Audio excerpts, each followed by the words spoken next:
சிறகடி காசு அடுத்த வர எபிசோடில் பார்த்திங்க அப்படின்னா, இந்த மாதிரி மனோஜ் கிட்ட பார்த்திங்க அப்படின்னா, ரோகிணி வந்து கிறிஷை கூட்டிகிட்டு வந்து ரேங்க் கார்டில் சைன் போட சொல்லுவாங்க. ஆனால் மனோஜ் பார்த்திங்க அப்படின்னா, அவங்க 2 பேரையும் திட்டினால கடைக்கு வந்த கஸ்டமர்லாம் இந்த இவன் இவ்வளோ மோசமாக நடந்துக்கிறான், இவன் கடையில் பொருள் வாங்கினாலே விளங்காதுன்னு சொல்லிட்டு கிளம்பி போயிடுவாங்க. இதெல்லாம் மனோஜ் வந்து வீட்டில் சொல்லும் போது, நீ நேக்கா வந்து அம்மா கிட்ட கூட்டிகிட்டு வந்திருந்தா ரோகிணி வந்து இந்த கிறிஷை கூட்டிகிட்டு வந்திருக்கவே வந்திருக்காது, அம்மாவை பார்த்து பயந்து போயிருக்கோம், இது கூட பண்ண தெரியலையான்னு சொல்லிட்டு முத்தும் வந்து மனோஜை கிண்டல் பண்ணி பேசிகிட்டு இருப்பாங்க.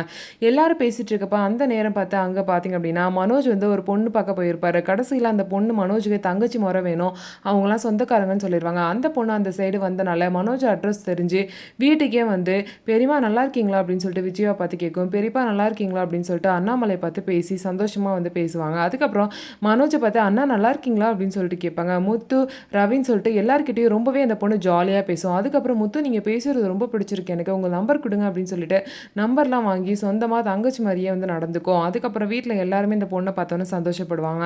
இந்த மாதிரி இந்த பொண்ணு எல்லாருக்கூடயுமே சிரித்து சகஜமாக வந்து பழகும். ஸோ இதுக்கப்புறம் பார்த்திங்க அப்படின்னா, ரோகிணி வந்து ரோகிணி கிட்ட எப்போதும் போல் இந்த தினேஷ் வந்து பணம் கேட்க ஆரம்பிப்பான். இவனை முத்துக்கிட்ட அமிச்சு எப்படியாவது அடி வாங்க வைக்கணும்னு சொல்லிட்டு, இந்த வாட்டி என்கிட்ட பணம் இல்லை, பணம் தர முடியாதுன்னு சொல்லவும் தினேஷ் வந்து இப்பயே நான் முத்துக்கிட்ட சொல்கிறேன்னு சொல்லிட்டு கிளம்புவார்.